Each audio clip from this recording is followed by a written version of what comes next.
जगत गुरु तत्वदर्शी संत रामपाल जी महाराज के अमृत वचन। ठीका पूरा होवे जब सब कोई तजे शरीर, दादू काल पकड़े नहीं जपे जो नाम कबीर। आदमी की आयु घटे तब जम घेरे आए, स्मरण किया कबीर का दादू लिया बचाए। मेट दिए अपराध सब आए मिले छन माही, दादू संग ले गए कबीर चरण की छाई। सेवक देव निज चरण का दादू अपना जान, भृंगी सत कबीर ने कीन्या आप समाने। दादू अंतर्गत सदा छिन छिन सुमरण ध्याने, वारू नाम कबीर पर पल पल मेरे प्राणे। सुन सुन साख कबीर की यू काल नवावे माथे, धन धन तीनों लोक में दादू जोड़े हाथ। केरी नाम कबीर का विखम काल गजराज, दादू भजन प्रताप से ये भाग्य सुनत आवाज। पल एक नाम कबीर का दादू मन चितलाए, अस्थि के असवार को ये स्वान काल ना खाए। सुमरत नाम कबीर का कटे काल की पीर, दादू दिन दिन ऊंचा होवे फिर परमानंद सुख सीर। दादू नाम कबीर की जय कोई लेवे ओटे, तिनको कभू लागे नहीं ये काल बजर की चोटे। और संत सब कूपे हैं कित्ते झरीता नीर, दादू अगम अपार है ये दरिया सत कबीर। अब ही तेरी सब मिटे ये जन्म मरण की पीर, श्वास उश्वास सोमर ले दादू नाम कबीर। कोई सरगुण में रीझ रहा कोई निर्गुण ठहरावे, दादू गति कबीर की ही मोह से कहीं ना जावे। दादू नाम कबीर का सुन के कांपे काले, नाम भरोसे जो चले होए नवा का वाले। जिन मोह को निज नाम दिया सोए सतगुर हमारे, दादू दूसरा कोई नहीं ये कबीर सिरजनहारे। अब क्या बताया दादू जी ने, क्योंकि गरीबदास जी की महिमा चल रही है, थोड़ा सा इसलिए हिंट देना पड़ा, इसका आगे लिंक है इससे। दादू साहब जी क्या कहते हैं कि सुन सुन साख कबीर की, साख माने महिमा, परमात्मा की सामर्थ्य। सुन सुनने से जैसे परमात्मा की महिमा जहाँ चलती है तो काल भी माथा रगड़े कि वो तो समर्थ है। यो काल यहाँ का भगवान जो है, जो भगवान की महिमा कहीं होती है, सच्चाई उसकी सत्य महिमा सुनाई जाती है तो काल भी नाक रगड़े मत्था टेकता है कि हाँ भगवान तो समर्थ ही है, वो कबीर तो पूर्ण परमात्मा है। तो सुन सुन साख कबीर की, काल नवावे माथ झुकावे माथा, और धन हो तीनों लोक में दादू जोड़े हाथ। फिर देखो कैसी तुलना की है, केरी नाम कबीर का और विखम काल गजराज, दादू भजन प्रताप से यू भाग्य सुनत आवाज। अब 21 ब्रह्मांड का स्वामी है। श्रीमद् भगवत गीता अध्याय नंबर 15 के श्लोक नंबर 18 में गीता ज्ञानदाता ये ब्रह्म है, काल है। ये खुद कहता है कि मेरे अंतर्गत जितने भी प्राणी हैं उनसे मैं उत्तम हूँ, श्रेष्ठ हूँ, उनसे तगड़ा हूँ मैं।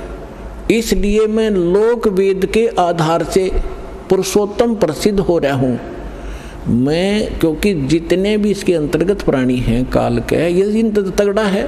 ये 1000 कला का, ब्रह्मा विष्णु महेश, ये विष्णु जी 16 कला के, और ये 4 भुजा का, वो 1000 भुजा का। यानी इनमें यहाँ के प्राणियों में ब्रह्मा विष्णु महेश हमसे सबसे तगड़े शक्तिशाली हैं, इनसे भी वो कई गुना शक्तिशाली है।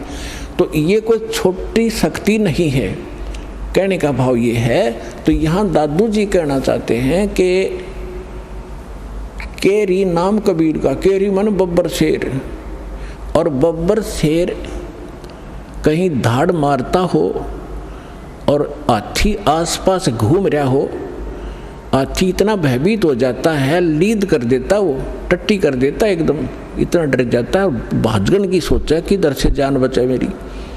तो यहाँ कहने का भाव यह है कि हाथी कोई छोटा प्राणी नहीं है, आम प्राणियों से तगड़ा है, लेकिन उस बब्बर शेर के सामने वो भी फेल है, उसके सामने उसकी कोई अस्तित्व नहीं है।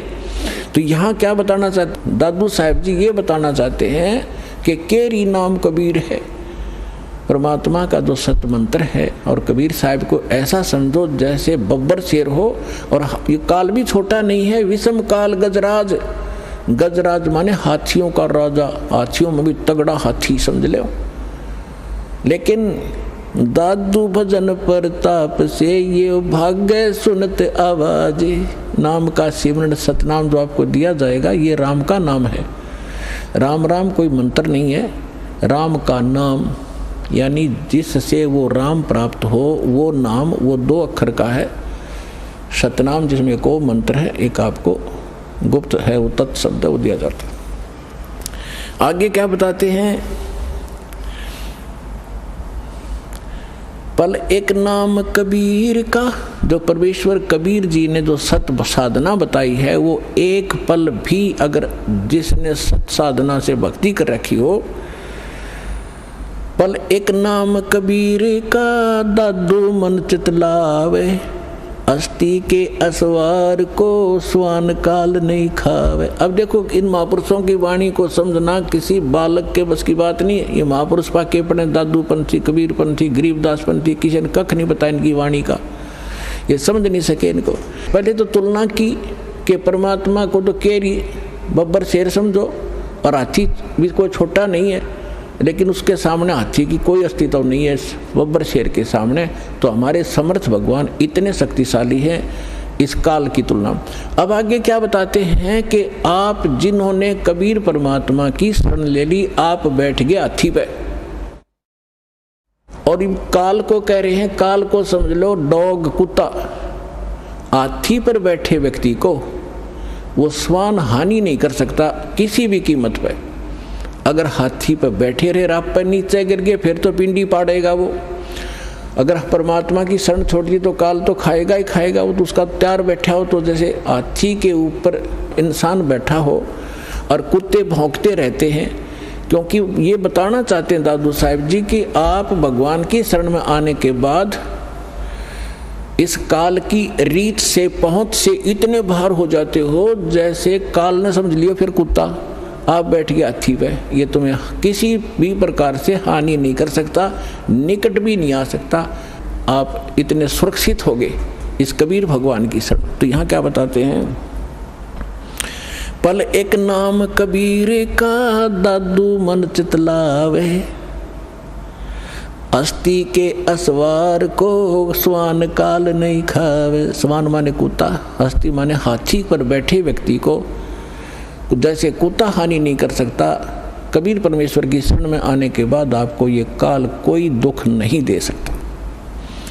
सुमरत नाम कबीर का कटे काल की पीर, दादू दिन दिन ऊंचा होवे फिर परमानंद सुखशीर। कबीर साहब का नाम जिसने मिल गया और मर्यादा से चलता रहा, डेली अन्य व्यक्तियों से उभरता चला जाओगा, धीरे धीरे अलग छट जाओगे, कुछ दिनों में समाज से न्यारा घर हो जाएगा आपका, और फिर परमानंद सुखशीर, परमानंद परमानंद। जैसे गीता अध्याय नंबर 18 के श्लोक नंबर 62 में कहा कि अर्जुन तो सर्वभाव से उस परमेश्वर की शरण में जा, उसकी कृपा से तू परम शांति यानी परमानंद को प्राप्त होगा और उस शाश्वत स्थान को प्राप्त होगा। तो यहाँ दादू साहब जी वही कह रहे हैं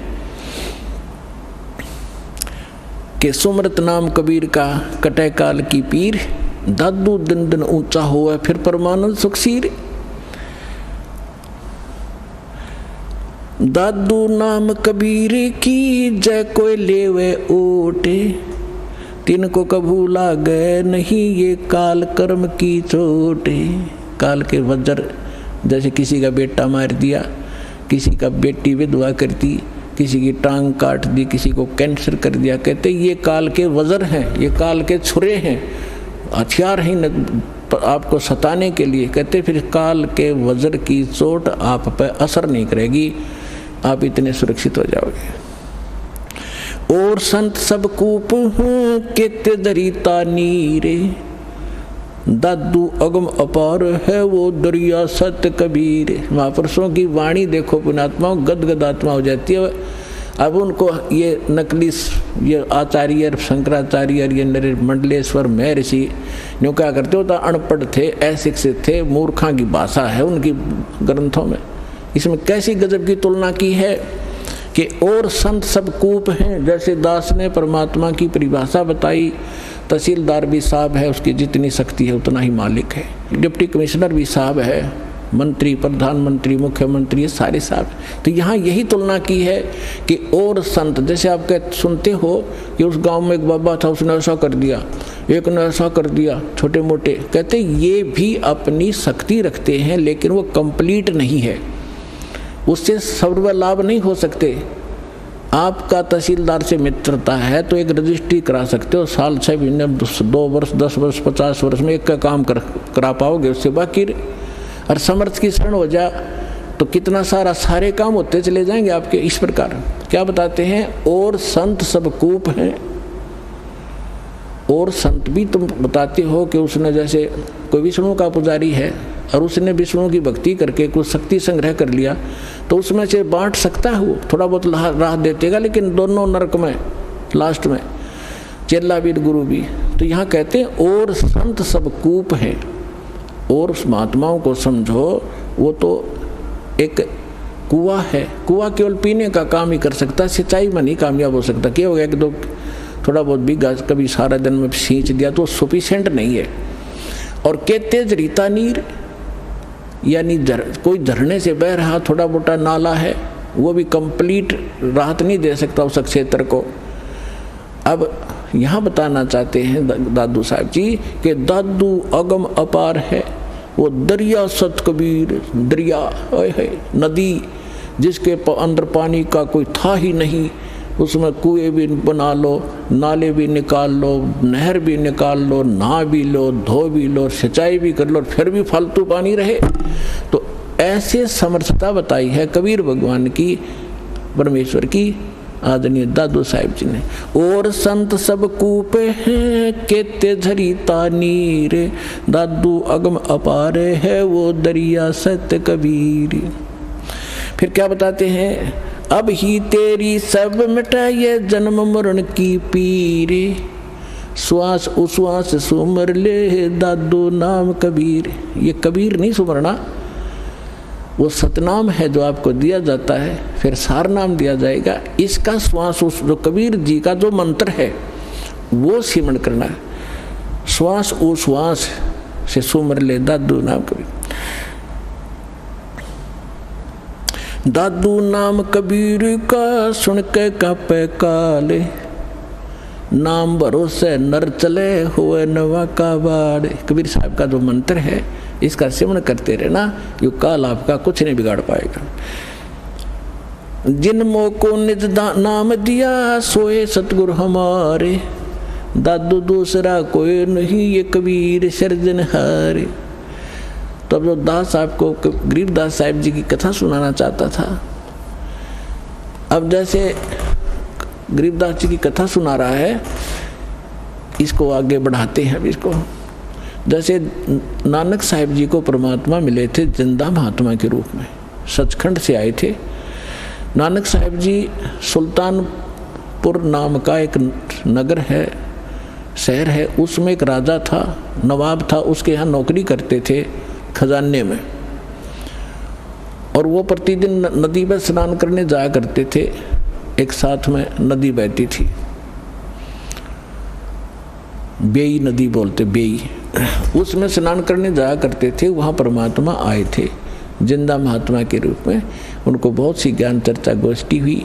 पहले नानक जी ने अपना ज्ञान बताया, फिर परमात्मा ने बताया। नानक साहब जी ने कहा भी मैं आँखों देखूं तब बाबा जी तेरी गल मानूं। परमात्मा बोले ठीक है। अब नानक साहब जी ने कहा कि मैं इस दरिया में छुपूंगा, मुझे खोजना। तो उन्हें डुबकी लगाई, गिल्ले परमात्मा ने लगा दी। उनके शरीर को अंतर्ध्यान करके अप स्ट्रीम में ले गए जिधर से जल आ रहा था। वह उपस्थित लोगों ने देखा कि नानक जी मर गए, डूब गए, डुबकी लगाई थी, बाहर नहीं आए।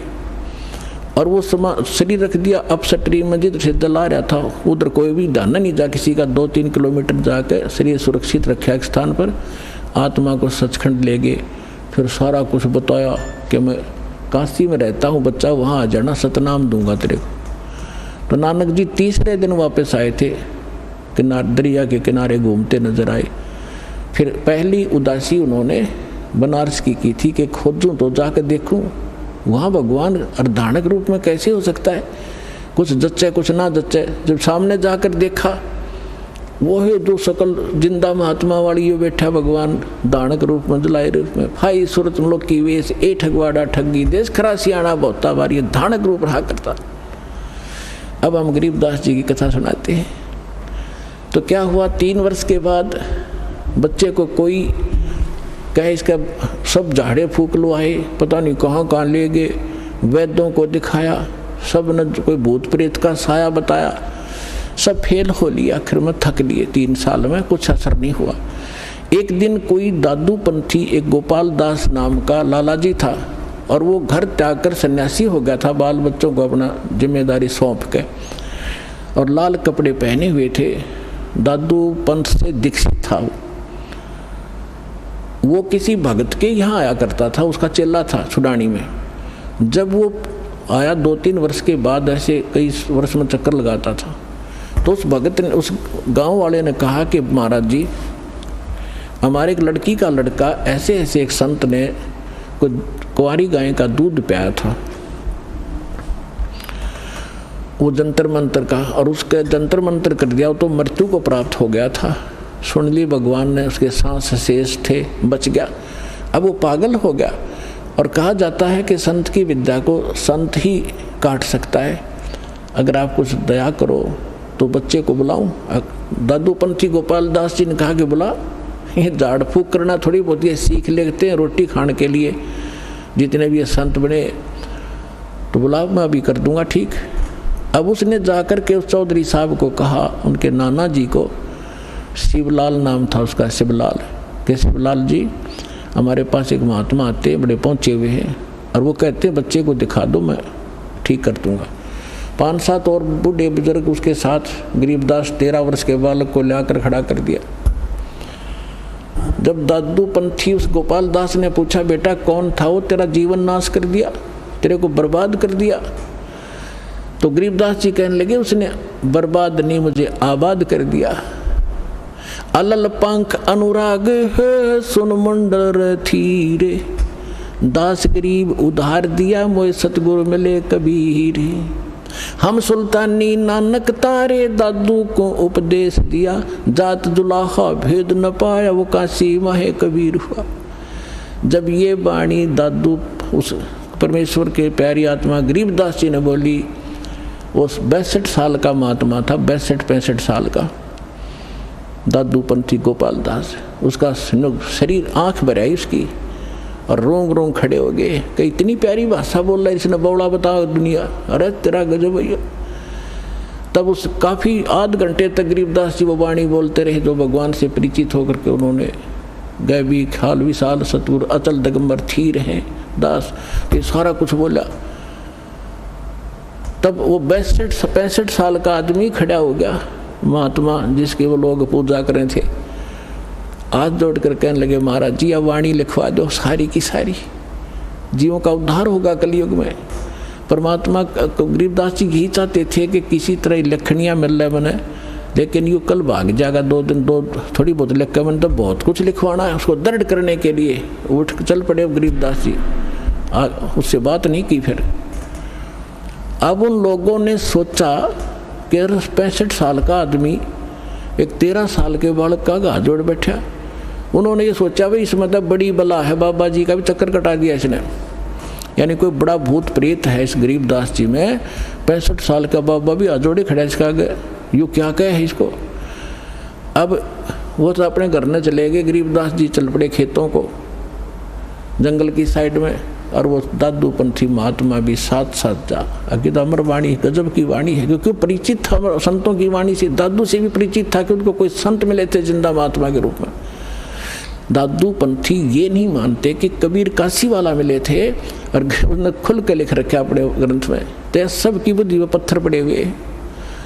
तीसरे दिन गरीबदास जी ने कहा कि बाबा जी बात सुन ले, जब सारा लिखा जितना मैं लिखवाऊं तो मैं लिखवाऊं, नहीं तो जा अपने घर में। उन्होंने कहा दादू के पंथी ने, गोपाल दास जी ने, कि महाराज जी मैं तो घर तक कति फ्री हो रहा हूँ और मेरा काम में कुछ नहीं बचा रही, ये परमार्थ का काम सेवा मुझे मिल जाए, इससे बड़ा कोई मेरे लिए काम नहीं, कोई परमार्थ नहीं। तो गरीबदास जी का एक, उन्हीं के नाना का एक बेरी का बाग था, बेरी बड़बेरी बोलन से, उसमें एक जंडी का पेड़ था बहुत भारा। उस जंडी के पेड़ के नीचे गरीबदास जी और वो दोनों गोपाल दास जी बैठ जाते। गोपाल दास जी बनिया था, उसको लिखना आता था, वो लिखता था, गरीबदास जी बोलते थे। 6 महीने के में ये वाणी पूर्ण हुई जो आज दास के पास उपलब्ध है, और जो आपके सामने वो अमृत बखेर रहा हूँ। तो इन सब बातों से ये सिद्ध हो गया कि हमारे सदग्रंथ बतावें और आंखों देखा संत बतावें कि धानक रूप रहा करतार। गरीबदास जी ने कहा अनंत कोट ब्रह्मांड का एक रति नहीं भारे, सतगुरु पुरुष कबीर हैं ये कुल के सर्जनहारे।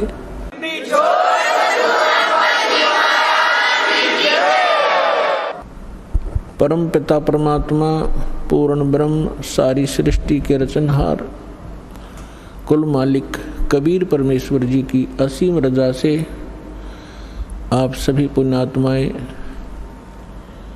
सतलोक आश्रम बरवाला जिला हिसार हरियाणा के अंदर पहुंच पाए।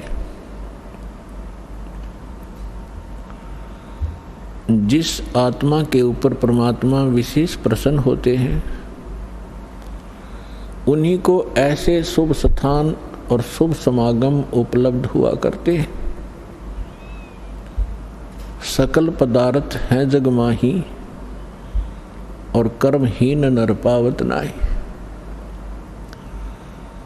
पुण्यात्माओं, आप बच्चे हो, विद्यार्थी हो, टीचर को पता होता है कि यदि ये विद्यार्थी अच्छी तरह शिक्षा ग्रहण करके परीक्षा में सफल हो गए, इनका जीवन बहुत ही उज्जवल होगा, इनका भविष्य, इनको अच्छी नौकरियां मिलेंगी, बड़े सुखी रहेंगे। लेकिन उस समय बच्चों को वो बात नहीं याद रहती कि हम किस लिए पढ़ रहे हैं, और वो अच्छे विद्यार्थी जो होते हैं टीचर के बताए प्रत्येक क्लास वर्क होमवर्क को करते ही रहते हैं, तो सफल हो ही जाते हैं, फिर उनको वो वस्तु प्राप्त स्वाभाविक हो जाती है। आप वो विद्यार्थी हैं जिनको जन्म और मरण के रोग से छुटकारा पाने का और सतलोक के अंदर जाकर के वो स्थायी सुख प्राप्त करने का शुभ अवसर प्राप्त हुआ है। इसमें यदि आप उन विद्यार्थियों की तरह लगन से इन सभी क्रियाओं को करते हुए संसार छोड़कर चले गए तो आपको वो स्थान प्राप्त होगा जो आज तक हजारों वर्षों तक ऋषि महर्षि प्रयत्न करके निष्फल रहे। तो आप कितने पुण्यकर्मी हो, आप कितनी पुण्यात्मा हैं। लाल की कीमत का, लाल को ज्ञान नहीं होता, जौहरी बताया करता है। ये दास जौहरी है, आप उस परम पिता के लाल हो। आपको मालूम नहीं, इस दास को मालूम है। आपके लिए वो परमात्मा कितने भटक रहे हैं, आपने काल की भांग पी रखी है। आप जी को केवल यहाँ के संसारिक सुख दिखाई देते हैं। भविष्य का आपको कोई, आपके भविष्य में आगे नेक्स्ट जीवन में क्या होगा, इससे आप बिल्कुल अनभिज्ञ हैं। परमात्मा कहते हैं गोता मारूं स्वर्ग में, जा बैठूं पाताल, और गरीब दास ढूंढता फिरूं अपने हीरे मोती लाल। आप कहाँ से आए हैं, ये ना तो आपके बस की बात यहाँ आना, केवल परमात्मा ही आपको यहाँ लाता है। पहले तो आप तक संदेश भेजा, ऐसा अनमोल ज्ञान किसी भी माध्यम से, किसी भक्त के माध्यम से, किसी बुक के माध्यम से, या किसी टीवी चैनल के माध्यम से, और फिर आपको प्रबल प्रेरणा की उस परमपिता ने, और फिर आपकी व्यवस्था की। यहाँ तक आने में कोई मध्य प्रदेश से आ रहे हैं, कोई उत्तर प्रदेश से आ रहे हैं, कोई महाराष्ट्र से, कोई उड़ीसा से। पुण्यात्माओं, आज हम इतने लेजीमैन हो चुके हैं, हम अपने पड़ोसी घर में भी नहीं जाएं, जो सोचें फिर मिलेंगे मित्र को, और आप इतने दूर यहाँ आ गए। कहते करे करावे साईं मन में लहर उठा, दादू सदर जीव के वो आप बगल हो जा। तो आपके ऊपर कितनी रजा है सोच भी नहीं सकते। इतनी दूर आना, ट्रेनों के अंदर कितनी कठिनाई होती है, लेकिन आपके पिछले पुण्य इतने प्रबल हैं कि आपको वहाँ रुकने नहीं देते। और पिछले ही तप से होते हैं पूर्ण हंस मुराद, पिछले संस्कार आपके साथ हैं। आप किसी समय परमात्मा कबीर जी के साथ रहे हो, जब भगवान धरती पर आए हुए थे। उस समय आप अशिक्षित थे, आप परमात्मा को परमात्मा नहीं मान सके, लेकिन परमात्मा से प्राप्त उन साधनाओं को करते रहे, मोक्ष प्राप्ति नहीं कर सके, लेकिन आपको परमात्मा ने इतना पुण्य युक्त कर दिया। उस समय सन 1398 से सन 1518 तक 120 वर्ष परमेश्वर कबीर जी इस पृथ्वी पर ज्ञान बांटते रहे। एक औपचारिकता जुलाहे का काम भी करते रहे। वहाँ जुलाहे का काम कर रहे हैं, हजारों जगह प्रकट होकर अपनी प्यारी आत्माओं को ये सत संदेश भी दे रहे होते थे। तो आपको इतना भक्ति युक्त कर गए उस समय, ताकि आपको मनुष्य जीवन प्राप्त होते रहे। अन्य योनियों से, अन्य प्राणियों के जीवनों से मनुष्य शरीर बहुत ही श्रेष्ठ है, लेकिन भक्ति ठीक ना मिलने से एक दिन इसके पुण्य अक्षीण होकर फिर ये पुण्य 84 लाख योनियों में चला जाता है। तो परमात्मा ने आपको इतना चार्ज कर दिया कि आप मनुष्य जीवन प्राप्त करते हुए आते रहे, और आप जी को इस समय तक यहाँ लाना था। अब परमात्मा ने आपको इतना भक्ति युक्त कर दिया कि आपके मनुष्य जीवन होते हुए आ रहे, तभी तो आपके अंदर प्रेरणा है परमात्मा की। 2 प्रकार से मानव शरीर प्राप्त होता है। एक तो विधान है परमेश्वर का, इस काल को बनाकर दे रखा है, और काल की मजबूरी बना रखी है कि इसने मानव शरीर एक आपको देना ही पड़ता है, क्योंकि इसने 1 लाख मानव शरीरधारी प्राणियों के शरीर से निकले हुए गंध को खाने का एक श्राप लगा हुआ है इसकी गलती से। 2 प्रकार से मानव शरीर प्राप्त होता है। एक तो टर्न वाइज, यानी परंपरागत प्राप्त होता है। 84 लाख प्रकार के इन शरीरों में कुत्ते, गधे, मक्खी, मच्छर, पशु पक्षियों के जीवनों को भोगते हुए एक मानव शरीर प्राप्त होता है। तो जो ऐसे प्राप्त मानव शरीर प्राणी है, है तो वो भी अच्छी किस्मत जो, क्योंकि पीक प्राइम टाइम में जन्मा है, लेकिन उसके अंदर भक्ति की कसक नहीं होती। 100 बार कहने से भी उसकी आत्मा प्रेरित नहीं होती। और दूसरी प्रकार का जन्म ऐसे होता है जो पीछे भी मनुष्य थे, आज भी मनुष्य जीवन प्राप्त हुआ है, मानव स्त्री या पुरुष का, तो उनके अंदर पूर्व संस्कार से वो भक्ति की कसक बनी ही रहती है, और जिस कारण से वो भक्ति भगवान के बिना टिक नहीं सकते। चाहे कहीं पहाड़ पर जाना पड़े देखा देखी, चाहे कोई मंदिर में आस्था बनानी पड़े, या कोई व्रत रख के अपनी संतुष्टि करनी पड़े, वो टिक नहीं सकते, क्योंकि वो पिछले संस्कारी प्राणी है। तो परमात्मा ने आपको 600 वर्ष पहले आप पर मेहर की थी। 64 लाख शिष्य कबीर भगवान के एक धानक जो लाए के, एक झोंपड़ी में बैठे व्यक्ति के 64 लाख शिष्य हुए थे। तो विचार करके देखो पुण्यात्माओं, जिसको हम एक कवि समझकर उसकी फाइल को बंद करके बैठ गए थे कि वो तो एक कवि था, संत भी नहीं मानते थे, हम केवल एक कवि मानते थे, क्योंकि हम अपने पाठ्यक्रम की पुस्तकों में उनके दोहे पढ़ा करते थे, और कवि की संज्ञा में लेकर ही, कवि की श्रेणी में ही उनको गिना जाता था। अन्य कितने कवि हुए हैं, उनके पैरेलल उनके नाम लिखे जाते थे। किसी का कोई शिष्य हुआ, ये भगवान थे, और इन्होंने जो अमृतवाणी, जो तत्व ज्ञान प्रचार किया, कबीर सागर के अंदर विद्यमान है, उससे भी स्पष्ट है। उन्होंने वो ज्ञान दे रखा है जो वेदों, पुराणों, श्रीमद् भगवद गीता, बाइबल, कुरान और इनमें नहीं है, वो ज्ञान भी परमात्मा ने बोल रखा है। तो वो परमात्मा थे, ओनली कवि नहीं थे।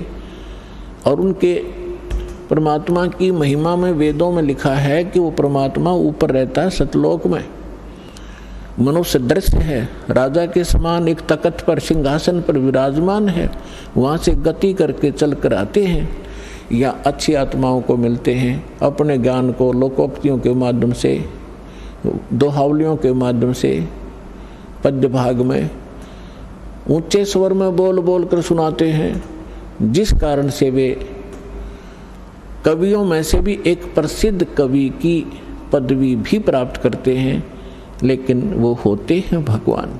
ये वेदों में लिखा है। और कवियों जैसा आचरण करते हुए घूमते फिरते हैं, जगह जगह जाते हैं। उसी दृष्टिकोण से परमात्मा एक ही समय में हजारों जगह प्रकट होकर के आज से 600 वर्ष पहले आप जी को भक्ति युक्त किया करते थे। लेकिन उस समय 64 लाख से सो जाना, ये एक बहुत बड़े आश्चर्य की बात है, क्योंकि उस समय भारत बहुत विशाल था। पूर्वी और पश्चिमी पाकिस्तान, अफगानिस्तान, बलूचिस्तान, इराक, ईरान, गजनी, ये सभी यहाँ तक भारत था। और उस समय कुल मिलाकर के भारतवर्ष की सारे की 4 करोड़ आबादी नहीं होगी, और जिसमें से 64 लाख शिष्य बन जाना हिंदू और मुसलमान, क्योंकि परमात्मा ने ऐसे सुख दिए अपनी प्यारी आत्माओं को, ऐसा ज्ञान दिया, तो आश्चर्यचकित रह जाते थे। तो उस समय परमात्मा ने आप जी को इस योग्य कर दिया कि आप 600 वर्ष से आज तक मनुष्य जीवन प्राप्त करते हुए आ रहे हो, 600 वर्ष पूर्व, और जिसमें लगभग आपने 10-15 मनुष्य शरीर प्राप्त कर लिए कंटिन्यू। और यदि आज ये समय आपको ना मिलता और ये भक्ति आपको ना मिलती, तो आपका ये लास्ट मनुष्य जीवन था, आप फिर 83 लाख योनियों में चले जाते। इसलिए परमात्मा बड़े दयालु हैं। उनका जो किया हुआ प्रत्येक कार्य वो बहुत ही सफल होता है। उसी के वचन से सब कार्य हो रहा है। अब उसके बाद भगवान को हमने भगवान नहीं समझा, हमने उनको केवल एक कवि समझा, और कुछ दिनों में आपको जब परमात्मा के संग आप रहे, इतने सुख हो गए, आपके दुख दूर हो गए, तो आप जी परमात्मा से दूर होने लगे। जब इंसान सुखी होता है इस लोक के अंदर, वो पहला काम ये करता है कि भगवान से दूर होता है, बकवादें ग्रहण करता है। तो जब हम सुखी हो गए, सभी सुख हमें बहुत देता है क्योंकि तो सुख सागर है, तो हमारे मन में दोष उत्पन्न होने लगे, परमात्मा के अंदर भी हमने कुछ गड़बड़ निकालने लगे। तो परमात्मा कबीर जी ने एक लीला की थी और उस लीला में हम सभी एक परीक्षा ली थी हमारी, हम फेल हो गए और हम यहीं रह गए। अब काल ने कैसा जुल्म किया, किसी को कहीं पटक दिया, किसी को हरियाणा में, किसी को राजस्थान में, किसी को मध्य प्रदेश में, किसी को उड़ीसा में, भाषा भी ना समझ में आवे, किसी को नाइजीरिया में, किसी को अमेरिका अफ्रीका में।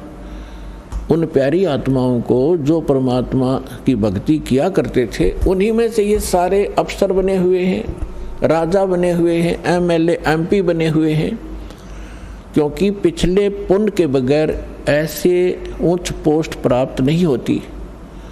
और जब तक इनको पुनः वो ज्ञान नहीं होगा कि हम कौन हैं, हम किस लिए जन्मे हैं, मानव शरीर केवल इसलिए प्राप्त नहीं होता कि आप माया इकट्ठी करो, संसारिक प्रभुता प्राप्त करो, सारा कुछ हो गया, करोड़ों की संपत्ति भी होगी, आपकी यहाँ आसपास के क्षेत्र में कोई एमपी मंत्री मिनिस्टर बनकर महिमा भी होगी, क्योंकि आप पिछले पुण्य आपके साथ थे, वो मलाई, वो बैटरी आपकी चार्ज थी, वो चल रहा था। फिर आपकी मृत्यु हो जाएगी और नेक्स्ट जीवन क्या होगा, फिर कुत्ते की योनि में, गधे के शरीर में यहाँ भटक रहा होगा। तो खाक वो संपत्ति क्या काम आई आपके, और क्या वो महिमा ने आपका साथ दिया।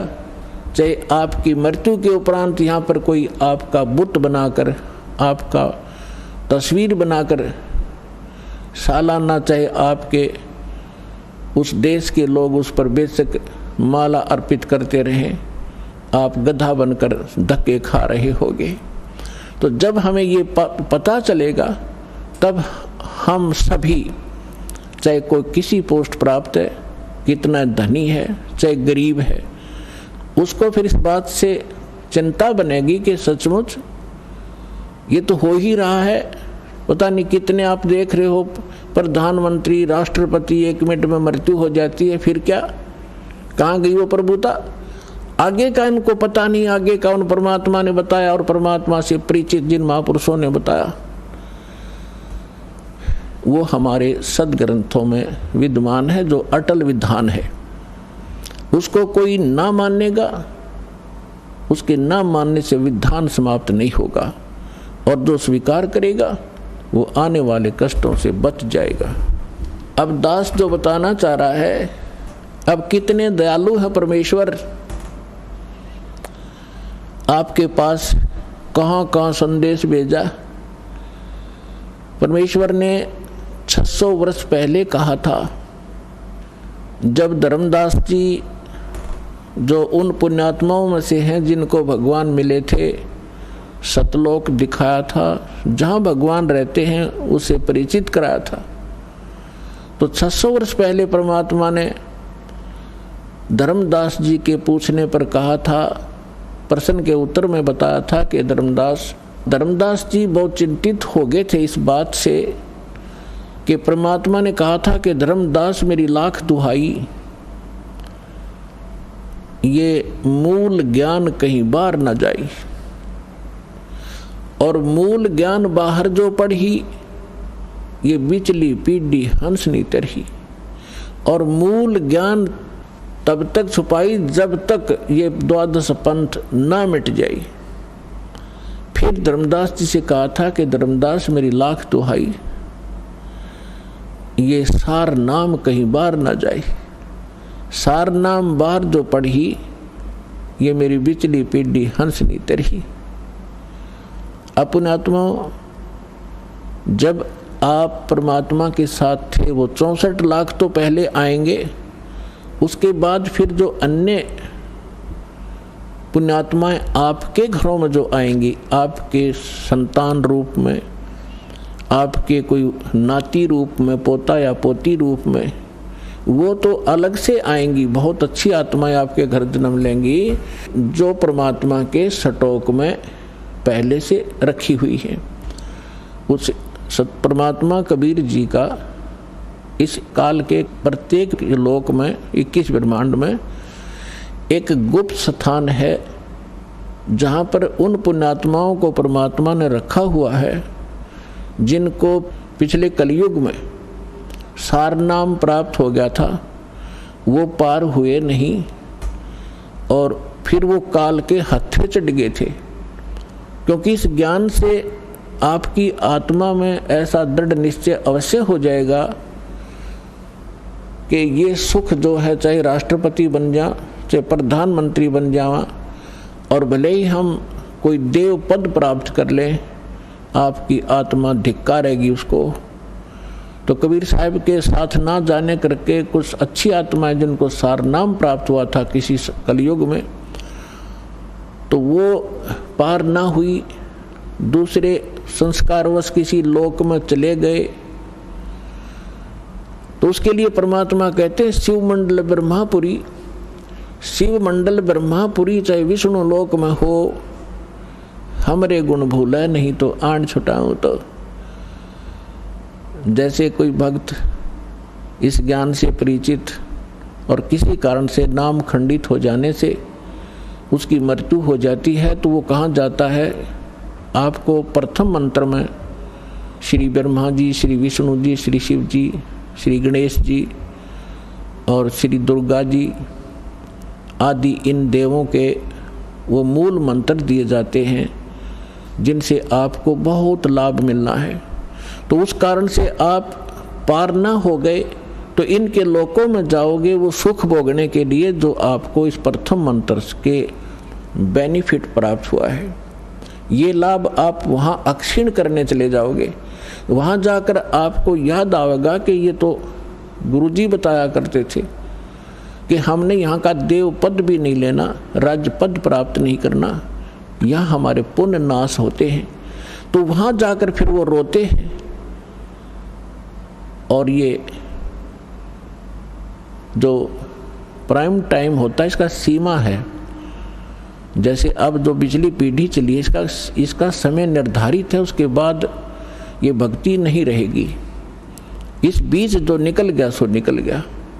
तो वो भक्ति जो युग है उसका समय समाप्त हो चुका होता है और उनकी मृत्यु हो जाती है। वो कोई ब्रह्मा जी के लोक में जा रहा होता है, कोई विष्णु जी के लोक में, कोई गणेश जी के यहाँ अपने इन मंत्रों के पुनों के आधार से, भक्ति के आधार से इनको वहाँ खाता है, बर्बाद करता है।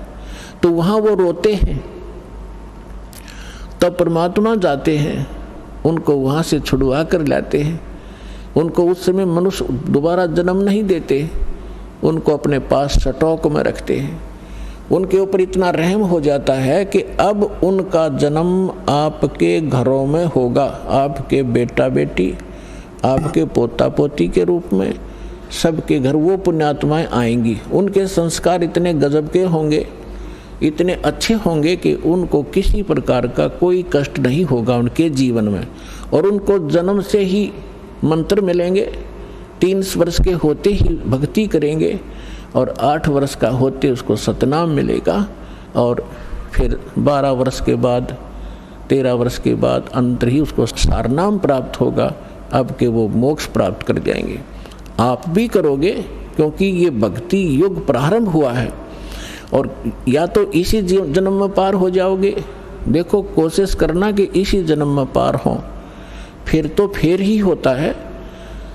नेक्स्ट लाइफ का, नेक्स्ट जीवन की सपने में भी इच्छा मत रखना। फिर भी किसी कारण से पैर फिसल जाता है तो वो फिर तुरंत ही मनुष्य जीवन प्राप्त करके तुरंत ही भक्ति पर लग जाता है। अपने आत्माओं देखो, आप भक्ति और इस अध्यात्म मार्ग से परिचित नहीं है। अब जैसे यहाँ कितने दुखी भक्त आते हैं, रोगी आते हैं, सब जगह जवाब मिल जाता है, वो यहाँ लेकर आते हैं, हमारे भक्त उनको समझाते हैं कि चलो आप वहाँ ठीक हो जाओगे।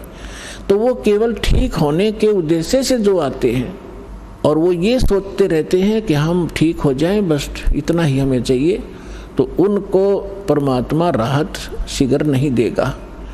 आप ये उद्देश्य लेकर आओ, इस ज्ञान को समझाओ, जिसको भी आप लाते हो अच्छी बात है, ज्ञान समझाओ और ज्ञान समझा के फिर उनको नाम दिलाओ, फिर परमात्मा तुरंत हाथ पकड़ लेता है। और यदि ऐसे ले आते हैं और वो इस उद्देश्य से आते हैं, बुरी बात नहीं है, अच्छा है।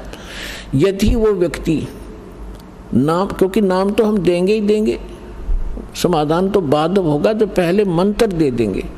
अब नाम जिसने मिल गया और अंतिम सांस गिने, मरना तो उसने था ही, इस मंत्र को एक बार पूरा बोल दे, सुन ले, वहाँ पर ना बोल सके और मृत्यु हो जा तो भी उसको मनुष्य जीवन मिलेगा, उसमें बीज भक्ति का बूगा। हमने असंग जन्म हो गए, जन्मते मरता ने, धक्के खात्या ने, और अब मनुष्य जीवन प्राप्त होगा तुरंत ही 10वें महीने या सतलोक आश्रम बरवाला में आ लेगा और उसका फिर जीवन शुरू हो गया।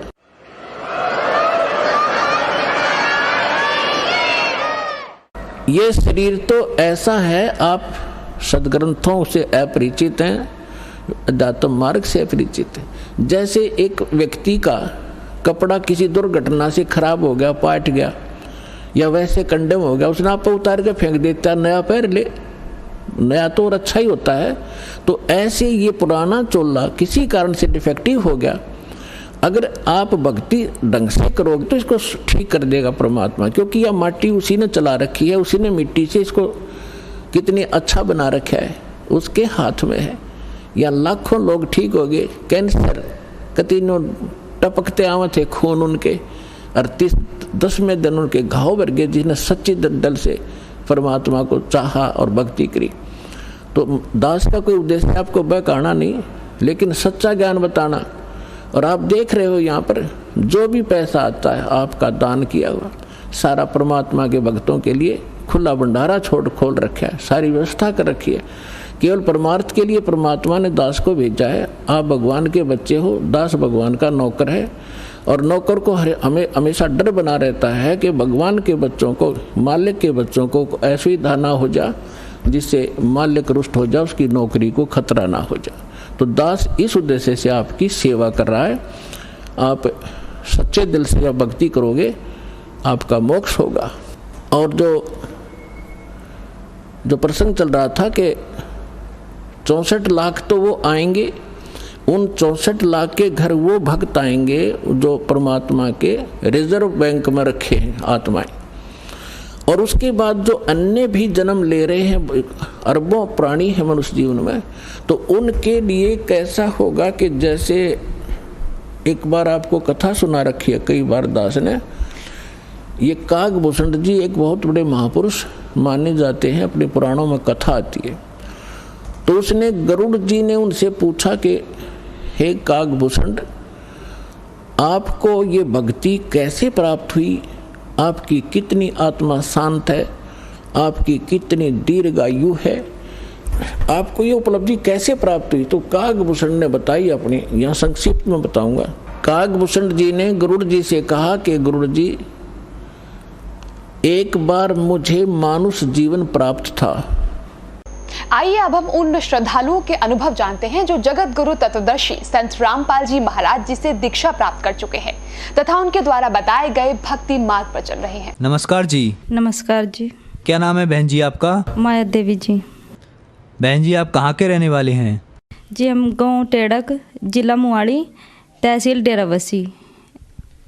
बहन जी, संत रामपाल जी महाराज से आपने नाम दीक्षा कब ली? जी मैंने 2017 में ली जी। संत रामपाल जी महाराज से नाम दीक्षा लेने से पहले क्या आप कोई भक्ति साधना करते थे? हाँ जी, मैं सभी देवी देवताओं की भक्ति करती थी जी।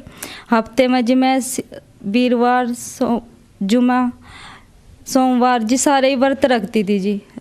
एक महीने में एक पूर्णिमा का व्रत आता था जी, वो भी मैं करती थी जी। ऐसा कोई व्रत नहीं था जी, नवरात्रे जी सब करती थी जी। मैं शाम खाना भी नहीं खाती थी, एक टाइम खाती थी जी खाना भी। कोई पानी सुबह से लेकर शाम तक मैं पानी भी नहीं पीती थी जी। बहन जी, आपने बताया पहले आप हिंदू देवी देवताओं की भक्ति करते थे तथा व्रत भी रखते थे, तो जो भक्ति साधना आप करते थे उससे आपको क्या लाभ हुए? कोई लाभ नहीं हुआ जी। सारी भक्ति करते करते मेरी शरीर में इतनी पीड़ा रहती थी जी। मुझे बहुत भूत प्रेत की बाधा थी जी, बहुत ज़्यादा, इतनी थी जी। मेरे हस्बैंड जी वो गेट का जंदा ला कर फिर रात गुजारते थे जी। जागते थे, सो भी नहीं पाते थे। सुबह काम पर भी जाते थे, फिर भी सो नहीं पाते थे जी वो। मैंने अपना छोटा भाई बुलाया हुआ था जी, मेरे घर वाले ने। उसने जी एक वो सोता था तो एक जागता था, एक जागता था तो एक सोता था जी। जिस टाइम पर मेरे में चीज़ा का असर हो जाता था जी, मेरे हस्बैंड बहुत भारी हैं जी, मैं उन्हें एक हाथ से ऊपर चक देती थी जी। इतनी बुरी हालत थी जी मेरे की, बहुत ज़्यादा जी। मैं क्या बताऊँ आपनों भी, मैं अपने पराये नू जानती ही नहीं थी भी मेरा अपना पराया है भी या नहीं। दुनियादारी की तो मुझे पता ही नहीं था जी। गाँव वाले कहते थे जी भी या तो ढोंग करा या तो फैल करा, ऐसे ऐसे इल्जाम लगाते थे जी। मेरे इस टाइम पे मुझे भूत प्रेत का असर हो जाता था जी। मैं अपना हाथ ही काट कर अपना ही खून चाटने लगती थी जी। मेरी इतनी बुरी हालत हो जाती थी सर, प्रेतों ने मेरा ऐसा हाल कर दिया था। मैं अपने पति अपने बच्चों को किसी को भी नहीं जानती थी जी। गांव के मेरे आड़ पड़ोस मेरी सास भी कहती थी भी या तो ढोंग करा, कोई भी हमारे घर नहीं आता था। जिस टाइम पर मुझे असर होता था जी प्रेतों का, मेरे घर वाले जी गेट खड़का करते जी, जोर से मेरे ताऊ चाचा कोई गेट भी नहीं खोल था जी माँ। उसके बाद जी मेरे हस्बैंड को जी बवासीर की बीमारी थी। मेरा लड़का जी 9 साल का, उन्हें बहुत ज़्यादा बुखार हो रहा था जी। हफ्ते में जी वो स्कूल में 2 दिन मुश्किल से जा पाता था। उसके बाद इतना बुखार था जी, मैं खुद डर जाया करूँ थी जी भी इतना बुखार है परमात्मा, मैं इतनी भक्ति भी करूँगा फिर भी मेरे बच्चे ठीक नहीं है। जौन सा कुछ भी कहते थे जी, मैं बहुत दूर दूर तक इलाज करवाया। यहाँ से यूपी में शामली पड़ा जी, वहाँ भी मैंने इस्लाम है जी एक, वहाँ उस पर भी इलाज करवाया। बराड़े में जी नप्पड़ भगत जी आए एक, उस पर भी इलाज करवाया। लेकिन इलाज करवाया कहती थी, पता लगता था भी मैं ठीक होगी, फिर ऐसे ही हो जाता था जी। इतनी बुरी हालत थी जी, मैं एक रुपये ਨੂੰ तरस गई थी जी। 10 रुपये तो मेरे वास्ते इतने हो गए थे भी पता नहीं कितनी बड़ी रकम है। इतनी बुरी हालत कर दी थी मेरी। दिखते थे जी मनु, जिस टाइम पर मनु दिखते थे भूत प्रेत मेरे हस्बैंड के रूप में भी दिखते थे। मांस की इस तरह प्लेट जी मेरे आगे आगे चलती थी जी। मैं आंखा मीच कर कहती थी मगर नहीं ये मेरा बैम है, ऐसा नहीं हो सकता भी ऐसे कई प्लेट मांस की कैसे मेरे आगे घूमेगी, नहीं ये तो बहम है मेरा। उसके बाद ऐसा ही होता रहता था। मैं अपने कमरे में भी नहीं बढ़ पाती थी जी। अगर कल्ली होती थी घर पे तो मैं कमरे में नहीं जाऊँ थी, मैं बाहर ही रहूँ थी। किसी का बैठ गई तो मैं डर लगता था भी मैं अंदर जाऊँगी कुछ मुझे मार देगा। बहुत ज़्यादा इतनी दिक्कत रहती थी जी, मैं बहुत डरती थी। बहन जी, जैसा कि आपने बताया, आपके बताने के अनुसार आपके घर पे दुखों का पहाड़ टूटा हुआ था। आपको, आपके पति को, आपके बच्चे को बहुत परेशानियों का सामना करना पड़ रहा था। तो फिर संत रामपाल जी महाराज के बारे में जानकारी आपको कहाँ से मिली? चाचा जी मेरे, उन्होंने हमें समझाया, संत रामपाल जी महाराज का ज्ञान बताया भी अब परमात्मा है, धरती पर आए हुए संत रामपाल जी महाराज के रूप में आए हुए हैं। तो मैं यकीन नहीं था जी, मैं इतनी पूजा करूँ थी तो मुझे यकीन नहीं हो रहा था जी मैं किस तरह विश्वास कर लूँ, यकीन नहीं हो रहा था जी मुझे बिल्कुल भी मैं किसी बात पर भी विश्वास करूँ किस पर ना करूँ, मेरी समझता पर था जी सब कुछ। क्यों मैं इतनी पूजा करूँ थी जी, मुझे कोई लाभ नहीं हो रहा था। फिर चाचा जी कह रहे भी इस ज्ञान ਨੂੰ समझ तू सत्संग तो देख सकते हैं। मैं कहा, तो उन्होंने कहा अभी सत्संग देख संत रामपाल जी महाराज का। तो मैंने सत्संग देखा संत रामपाल जी महाराज का। सत्संग देखा तो समझ में आया ज्ञान परमात्मा का। ऐसा ज्ञान हम कहाँ रह रहे, क्या है हम, ये पता लगा। हमने डेरा बसी जाकर जी नामदान स्थल पर संत रामपाल जी महाराज जी था जी नाम दीक्षा ले ली। मेरे हस्बैंड ने भी जी, मेरे बच्चे ने भी, मेरे 2 बच्चे हैं, मैंने 2 बच्चों को भी दवा दी, मैंने खुद भी नाम दीक्षा ले ली जी। बहन जी, आपने संत रामपाल जी महाराज से नाम दीक्षा ली, तो जो आपके जीवन में दुख थे वो क्या संत रामपाल जी महाराज से नाम लेने के बाद कटे? जी 11 साल तक भूत प्रेत तो ना जी मेरा घर बर्बाद करा होया था जी, कोई काम नहीं बना था जी। जैसा ही मैं संत रामपाल जी महाराज जी की शरण में आई, मेरे सारे दुख ठीक हो गए जी।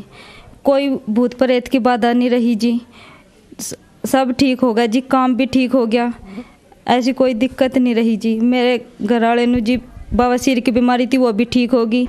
मेरे लड़के को बुखार रहता था जी, 9 साल हो गए थे जिसका बुखार नहीं उतरा था। 9 साल का है मेरा लड़का, बुखार नहीं इसका उतरा था जी। जिस दिन का नाम दाम संत रामपाल जी महाराज का नाम दाम लिया जी, मेरा लड़का भी ठीक है। मेरी जो भूत प्रेत की बाधा थी वो भी कट गई जी। मैं किसी भी वक्त असर हो जाता था, मुझे खेलती थी मैं, सब कहते थे भी ये तो ढोंग करा, बहुत ज़्यादा वो मेरी हट गई जी। कोई ऐसी तकलीफ नहीं रही। मेरा लड़का था जी, बुखार रह रहा था जी, उसे खून में इन्फेक्शन था सर उसके, वो भी इन्फेक्शन ठीक हो गया जी। क्योंकि जबकि मैंने कोई दवाई उसके बाद नाम दाम लेने के बाद ना तो मैंने कोई दवाई ली, ना ही मैंने कोई इलाज करवाया, सिर्फ नाम दाम लेने के बाद ही मेरा लड़का ठीक हो गया जी। मेरे डैडी जी बहुत ज़्यादा शराब पी रहे थे जी, मांस भी रोज़ खाते थे सर, इतनी शराब पीते थे भी, इतनी लड़ाई करते थे, शराब पीकर भी रात को सोने भी नहीं देते थे। मैं कभी कभी घर पे जाती थी तो दारू पी के इतनी लड़ाई करते थे भी, मैं वहाँ एक रात भी नहीं रह पाती थी। मैंने संत रामपाल जी महाराज जी से प्रार्थना की है, परमात्मा आप मेरे डैडी को अपनी शरण में बुला लीजिए, मेरा विश्वास और पक्का हो जाएगा। परमात्मा ने ऐसी दया की, संत रामपाल जी महाराज ने, मेरे डैडी ने शराब भी छोड़ दी। मैंने उन्हें ज्ञान बताया परमात्मा का भी, परमात्मा धरती पाए हुए हैं संत रामपाल जी महाराज भी, आप भी नाम दीक्षा ले लीजिए। मेरे डैडी ने नाम ज्ञान सुना, तब के मेरे डैडी को अधरंग भी पड़ गया था, इतनी बुरी हालत हो गई थी। कंपनी में, जिस कंपनी में मेरे डैडी जॉब करते थे, वो भी मना कर दिया था भी आप ड्यूटी पर मत आना, भी आप काम नहीं करते। फिर संत रामपाल जी महाराज जी से नाम दाम दीक्षा लेने के बाद कंपनी से फ़ोन आया भी आप ड्यूटी पे वापस आ सकते हो। मेरे डैडी ने ड्यूटी भी दोबारा ज्वाइन कर ली। संत रामपाल जी महाराज की दया से दारू मीट सब छोड़ दिया। मेरे डैडी ठीक था, बोल भी नहीं पाया रहे थे, बोलन भी ठीक लग गए, अपने पैरों पर चलन भी लग गए। जबकि मेरे डैडी मंजे पे पड़ गए थे, बिल्कुल भी ये भी नहीं था भी वो चल सकते हैं या कुछ भी, दूसरों के हाथ में आ गए थे। बाथरूम तक उन्हें उठा कर ले जाना पड़ता था, यानी कि मंजे पे सब कुछ कर रहे थे वो। बहन जी, जैसा कि आपने बताया कि आपने संत रामपाल जी महाराज से नाम दीक्षा ली तो आपके परिवार में सुखों का भंडार आ गया, तो आज जो श्रद्धालु आपको देख रहे हैं उनको आप क्या संदेश देना चाहते हैं?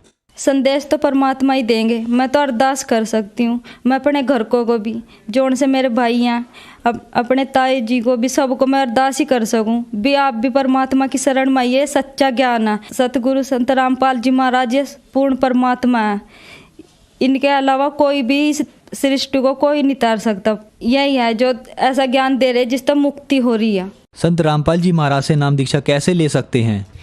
अनेक चैनलों पर संत रामपाल जी महाराज जी का सत्संग आ रहा है, उस पर नंबर भी आ रहा है जी पट्टी पर, उस पर फ़ोन करके आप नाम दाम स्थल पूछ सकते हैं, आप नाम दाम दीक्षा ले सकते हैं। धन्यवाद जी। सत्संग।